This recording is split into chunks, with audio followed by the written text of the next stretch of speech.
Guyyaa sanas nageessa turte jechuudha gaafa maqaa sii moggaasa gisee akka maas dhagahuun ooltu dhagahuun ooltumti dhagahuun ooltu sirriimatti ibsite akkuma isheen jettee dhagahu. Isa kamtu fira isa kamtu diina isa kamtu keessa isa kamtu ala qaanii olii salphina ija baasa bofa udduulite nutti ta'e waansa bofti udduulite. Harkisan ni cita. Yeroon qo'adhu baay'ee salphaadha wantichi kitaabichi achi qormaatan qoramee mana barumsaa deemanii kutaan jaasitaafu garuma kutaa torbaatti deeminaan jedhani. Kutaa waaqa kadhannaa horar sadii marga jiidhaa qabee waaqa bishaan kana diriirsite marga jiidhaa qabee waaqa mukkeen kanaan uumte jedhee yoo kadhatu uumaan bula Oromoo yoo dhaadatu. Haal tokko yoo jalqabne ittumaan sirriitti itti qabnee itti deemuu qabna. Garuu immoo amma ijoolleen garaa taalentii otoo qabanii dhokatanii kan jiran ni jiraatu. Sirbuma keessaa ba'ee ni fuudhee. Shee baraafamte. Fuudhee ni riitiibiin dagatee deeme kan biraa soongidhaan taphachaa turre yeroo sadiitti jechuudha. Fuudhii wanti itti. Fuudhii naa.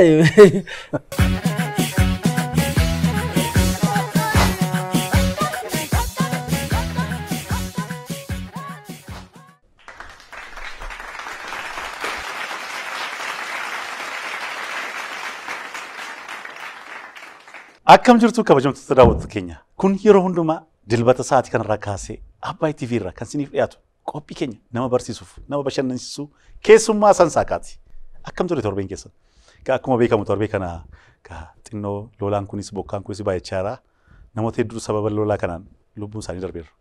Namoota lubbuun isaanii darbee maatii isaanii hunduma isaaniif jajjabina hawwaa. Isinis ganna kanaan ijoolleenis maatiinis of eeggachuu qabdu. Ganna kana xinnoo cimaa jira. Yaa of eeggannu irraa qophii keenya keessummaa sassaakaatti biyya hambaarraas bilbiltanii biyya keessas jabaadhaa kan ammoo sirreessa warra hojjetanii hunda keessaniif galanni keenya guddaadha. Ammas nu hordofaa tokko taanee afaan keenya aartii keenya guddisnu jechaa har'a nama ajaa'ibaa isiniif qabadhee dhiyaadheera. Keessummaa kana akkamittiin akkam beeksisu jechan qabu. Maaliif umurii isheeti ol nama hedduu aartii Oromoo keessatti hojjechaa jirtudha.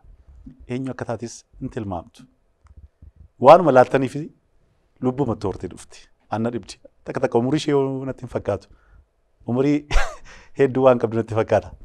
Eenyu akka ta'e gaa isiniifis ibsadha. Walalleessiti. Gaafa walalleessitu immoo afaan tokko qofaa miti afaan sadii. Isa qofaas miti. Eena kana immoo fiilmii eebbifame fiilmii keenya keessi irratti immoo taatummaa ajaa'ibaa laatamee fi namni hundumtuu harka walitti rukuteeraaf. Eenyu akka ta'e gaa adda baastaniistu. Maqaa ishee dubbadhu immoo ishee namni dhuftu. Ishee duuba immoo namni cimaan tokko jira. Yeroo hundumaa ijoolleen keenya gaafa guddatanii maatiin isaaniis immoo murteessaadha.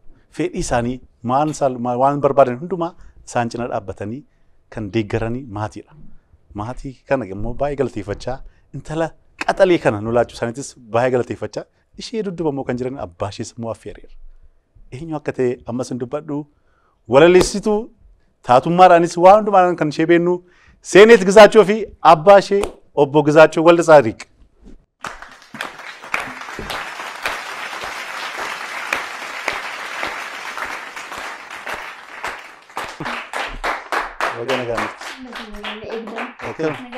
Akkuma story gize. Nagaadha. Nagaadha. Yeroo baay'ee namni Seenetiin beekaa. Seenet duuba immoo namni cimaan tokko jira. Abbaa ishee obbo Gizaachoo gaa. Har'a isin walitti barsiisaa jirra. Obbo Gizaachoon eenyudha? Seenetii wajjin immoo akkamittiin haamlee ishee eeganii asiin ga'anii seedus walumaan turtii bareedaa qabna. Amma dhumaatti turtiin keessan Abbaay TV keessummaa sansaaka waliin haa ta'u turtii gaarii.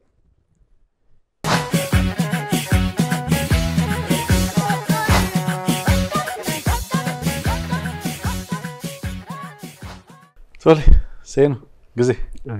Affeerraa keenya kabajdanii yeroo qabdan irraa gootanii keessummaa sansaaka ta'u keessatti akka Abbaay TVdhaan baay'ee isin galateeffachuun barbaada.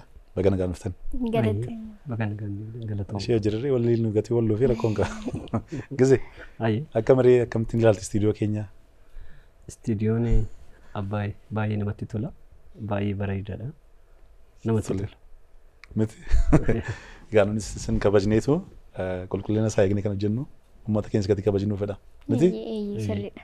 Waa'ee hojii fi waa'ee qulqullinaa asitti ni mamgattee.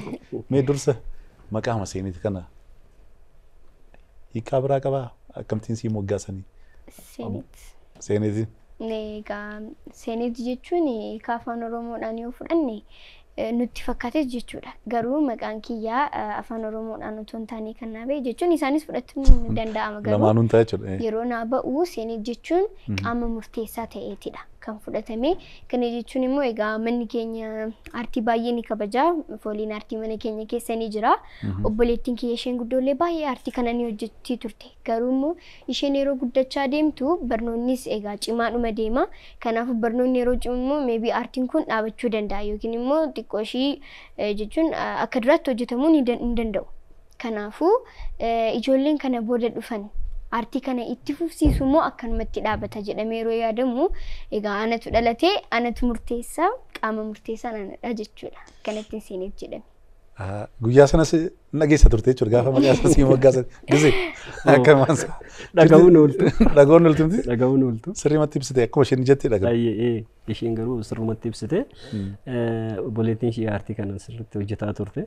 Sadarkaan barnootaa ishee ol ka'aa ol siqaa waan deemeef tarii barnootaan baay'inaan yeroo qabamtu hojiin aartiin nu biratti hojjetamaa jiru sun dhaabata ala ta'e gaafa yaaddu meegaa ishiitu murteessaan ishiidha seenitiin ishiidha inni. Baay'ee nama dhiibaa dhugaa. Dhageessinatti fakkaata. Guyyaa sana waan hojjetinatti fakkaate. Ijoollee meeqa qabdu bolfaan? Ijoollee sadii qaba. Sadii. Dubara sadii qaba. Dubara sadii. Beeka. Ijoollee akka manni baruuf malee. Hangafi ishees immoo barnootaanis baay'ee cimtuudha. Amma 5 kiiloo jirti miti? 5 kiiloo jirti barana. Waldaa misooma Oromiyaatti Adaamaatti barachaa turte. Bultii addaa Odaa Geemshoo damee Adaamaatti barachaa turte. Achitti immoo kan deeman ijoollee qabxii guddaa qabanidha. Baay'ee ijoollee ciccimoo egeree Oromiyaatiif abdii guddaa warra uumuu danda'antu iddoo sana deemas achiis immoo ba'anii haala gaariitiin socho'u. Dhugaa ijoollee qaxalee akkasiin of fiduu keessaniif obbo Gizees harmee keedhanis dhugaa baay'ee galateeffannaa akka aartii Oromoottis akka lammii tokkottis ijoollee qaxalee akkasiin of fiduu keessaniif maatiin akka keessan kun baay'atu mee maatii eeggizaachuudhaaf mee. Seen akkamii abbaa wajjin teessee gaafa softu saalfattee moo? Lakki maafa saalfadha namatti tola malee. Beeka Gizeen asiif abbaa kee qofaa miti hiriyaa keedha. Waan hedduu wajjin dabarsu kan ta'ee fi inaafaan qaba maatii akkasii gara fuulduraatti sana ijoollee koo akkasiin guddisuun qaba jedhee yaada gateetee. Dirqama. Walaloo gaafa seentu eenyutu fakkeenya siteetu ofii kee barbaaddeetu moo maatirraa namni fakkeenya sitee jira mootuu kana yaaltees jedhe. Tasumaan abjuudhaan argitees ta'uu danda'an beekamu. Akkuma dura ibsetti mana keenya keessatti aartiin baay'ee kabajama. Bakki nuti aartiidhaaf qabnu baay'ee guddaadha. Maatiin keenya egaa aartii kana ani utuun dhalateennidha kan eegalame mana keenya keessatti. Ispeeshaalii immoo abbaan kiyya daa'imummaarraa kaasee bobboca kanas ni hojjetaa ture. Akkasumallee immoo walaloo garaagaraa ni barreessaa ture. Daa'imman garaagaraallee gumii firii boruu kan jedhaman walitti qabee ni leenjisaa ture. Egaa keeroogiraafii ni hojjetu. Diraamaa garaagaraa waan baay'eedha walaloonis jira. Egaa obboleettiin kiyya isheen guddoollee baay'ee hirmaatti ture gumii firii boruu kana keessatti jechuudha. Ani immoo yeroo naladhu yeroo isheen shaakaltus nan dhaggeeffadha. Yeroo dhiyeessitus nan laalaani. Iskiriptii ishee faan jalaa fudhadheen faan nan dubbisa. Ani immoo yeroo isheen dubbistus nan dhagaa. Isuma sammuu keettiin seef godhee akkasitti isteejii gosa jalqabaa Adaamaatti nan dhiyeesse ishee dhumarraa dhageen. Baay'een dubbisuyyuu ture. Dubbisu waggaa arfaffaa kiyya ittiin umurii waggaa 4 jalqabe kanaafuu dubbisuu hin danda'u ture. Keejii oolmaa daa'immanii tokkoffaan gallee ture yeroo sanatti isheedhuma waan hin dhaga'uuf isteejirra ba'een jedhee egaa fakkeenya naa ta'aniiru maatiin kiyya. Anillee aartii baay'een jaalachaa ture yeroon isaan ilaalan. Guyyaa sana sodaanne gaafa Adaamaatti oolche. Lakki sodaachuullee maafan sodaadha daa'imma sanirraayyuu. Tubadis immoo rakkoo hin qabu gatee. Maal ammas immoo daa'imadha maal hojii keetu guddaadha malee umriin kee. Reefuudha gamti. Gisee akkamii manuma keessanitti waa'ee aartii kana baandiinis jira jechuudha. Keeroogiraafiin hojjettu walaloo fiilmis shaakalsiistaa akkam aadaaf turizimii mana moo achitti gatee hojjettu fedha wanti. Waajirri manumatti gale jechuun danda'amu. Dhugaa baay'ee namatti tola. Ani dura barsiisaan ture. Haati ishii immoo barattuu kooti. Haati. yeroo guyyaa maatii barattootaa manni barumsaa cufamu ani fi haati ishii diraamaa waliin hojjenna barattuu kooti ani barsiisadha diraamaa uumnee maayinne ijoollee wajjiniin diraamaa hojjechaa turre. Inuma yeroo sanatti wanti yaadamillee yoo jiraachuu baate maatii tokko taanee abbaa warraa haadha manaa taanee hojjenne irra akka carraa ta'e. Jalqabuma jechuudha. Jalqabumayyuu jechuudha. Kanaaf mana keessattis hunda keenyatu hirmaata haati ishiis yaadaan nu gargaarti. Maatii hunduu aartii kanarratti hirmaataa fedhii qaba. Jiruuf jireenyi keenya isuma nutti tola. Ta'us waan qabuuf jechuudha. Dhugaa yeroo baay'ee baramne ijoolleen gaafa aartii keessa galanii waan kashlabbeeffaa ta'an itti fakkaata maatiin takka takka sin jajjabeessu. Wal faana immoo deemsisuu hin danda'ama sammuu isaaniittis ilaalaa jirra.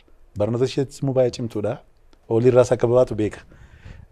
Wal faana immoo namni fedhii ishee irraa kaataniitu immoo ofii makeera jalqabas akka isheen lamaan isaa fuutee akka deemtu. Maaltu jira seetee saame? Ijoolleen ijoollummaatti akka gaariitti yoo qabamte maatiin sirriitti xiyyeeffannoo kennee fi ijoollee sana kallattii sirriidhaan yoo qabate dadhabaan namaan jiru. Ani gumii firii boruu sila ishiin caqaste sana keessatti aanaa irratti manneen barnootaa 3 keessaa ijoollee umurii waggaa 8 hanga naannoo waggaa 12 jiran naannoo ijoollee 30 ta'an walitti qabee leenjisaan ture. Daa'imman sana waggaa 5 yeroo waliin turu barnoota isaaniis nan hordofa aartiidhaanis nan isaan leenjisa. Gaafan dursa walitti isaan qabu dandeettiin isaanii barnootaadhaan baay'ee walirraa fagoo ture. Garuu ijoollee sanaaf barbaachisummaa barnootaa in ibsinaa fi in gorsinaa barnoota tiitoriyaalii barnoota dabalataa iddoo tokkotti walitti qabamanii barsiisota ciccimuudhaan dabalataan akka baratan gochaa turre. Ijoolleen sun walumaa galli isaanii daree jiran keessatti gara sadarkaatti dhufan.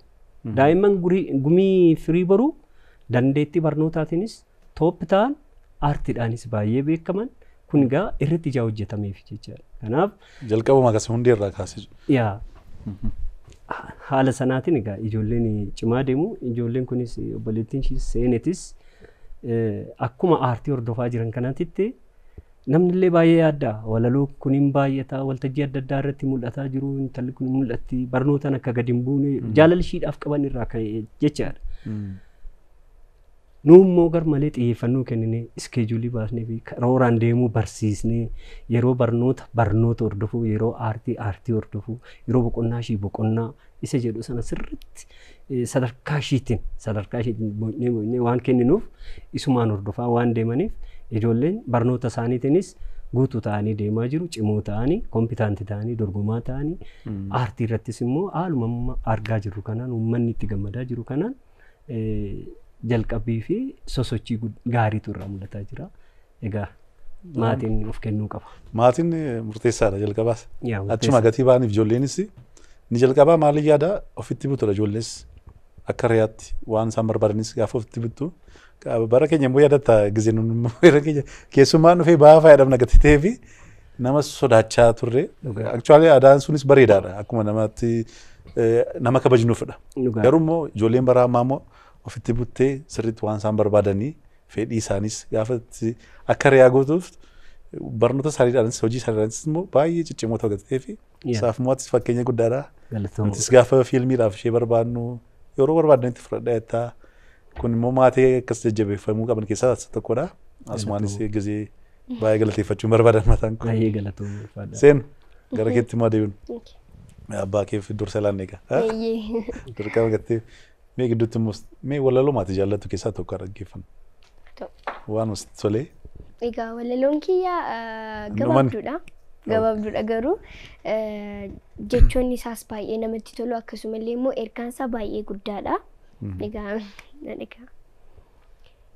tokkummaan kaleessaa maaf ta'ee fixeensa maaf walitti taanee alagaaf bineensa isa kamtu fira isa kamtu diina isa kamtu keessa isa kamtu ala qaanii olii salphina ija baasaa bofa udduu lixe nutti ta'e waansa bofti udduu lixe harkisan ni cita yoo dhiisan ni lixa lammii koo koottaa wal miidhuu haala gannu wal ajjeesuun nuffalu badiin eenyufuun tolu onnee araaraaf haa bannu dhiifama walii haa goonu nagaaf harka haa kenninu lammiin nagaa ta'uu biyya haa ceesifannu galatoomaa. Ansila jaleera. Umurii koo fudhateettamatimmaa daa'imman. Ergaa musiriidha. Yeroo kanaaf ergaa nu barbaachisuudha. Kan kee silas dubbadheen fitu seereera. Gizee. Intala qaxalii kana gaa humni ishees immoo bareeda. Iddoo guddaatti ijoollee abdannu keessaa aartii qofaadha miti barnootaanis nama abdannu keessaa ishee tokkodha. Amma immoo haala ajaa'ibaatiin immoo gara mootummaatti dhufteetti. Mee gaafa fiilmii irratti ishee ilaaltu maaltu sitti dhaga'ame?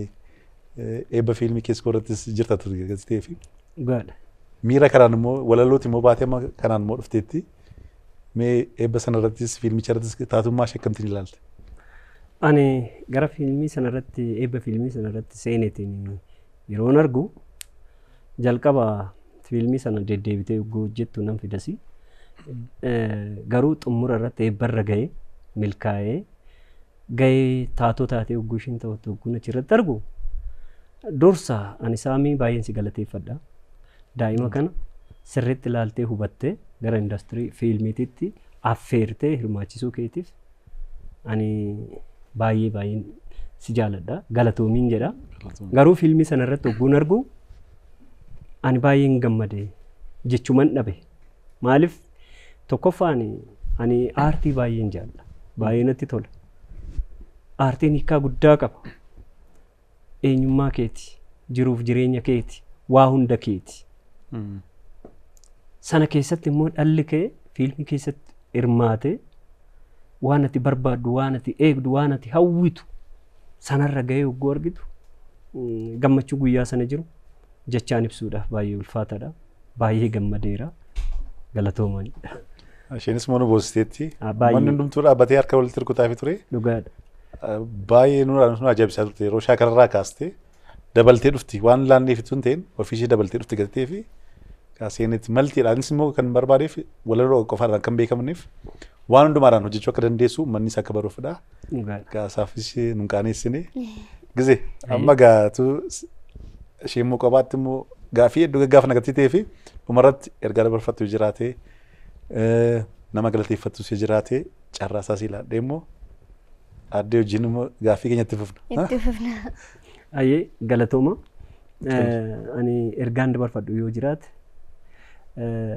aartii keenya guddisuudhaaf aartii guddisuu jechuun eenyummaa ofii guddisuudha, of guddisuudha, biyya ofii guddisuudha. Kanaaf aartii keenya guddisuudhaaf namni kamiyyuu sadarkaa jirutti gahee isaa bahuu danda'uu qaba, of kennuu qaba, of gumaachuu qaba. Kanaaf aartiin kan guddatu waloodhaan tokkoomnee itti yaadnee fedhii fi jaalalaan gaafa itti hirmaannu waan ta'eef hundi keenya aartii keenya akka guddisnu asumaan ergaa koo dabarsaa. Hunda dura namni na galateeffadhu jechuu barbaadu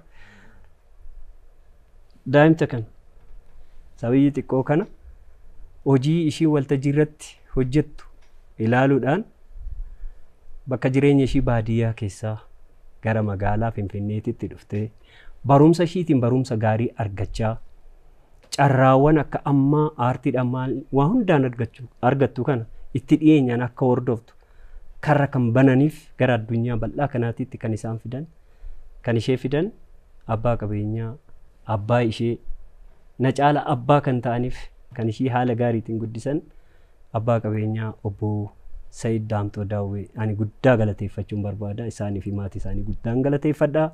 Akkasumas saamii gara aartii fiilmiititti fiduusaa baay'ee na gammachiisa.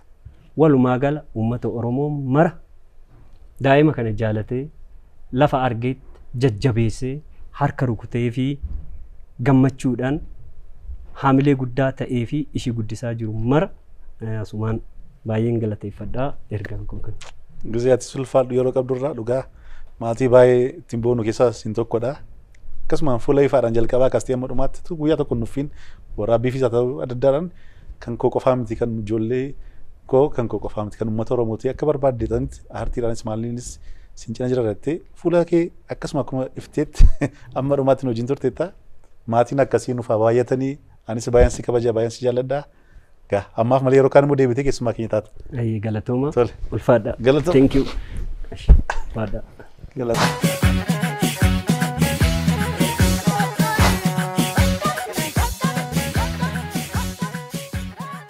Tole kabajamtoota daawwattoota keenya qophiin keenya keessummaa sasaakaa irraa kana fakkaata ture. Qophii keenyatti akka irraa baratanis akka itti bohaartanis abdii guddaa qabna. Maarree yeroo hundumaa immoo isinis bilbilaanis gama sooshaal miidiyaadhaan nu jajjabeessaa jirtu. Amma dhumaatti haamileen keessan nu barbaachisa sagantaa akkas bareedaa kana akka itti fufnuuf haamileen keessan nu barbaachisaa itti fufaa jenna.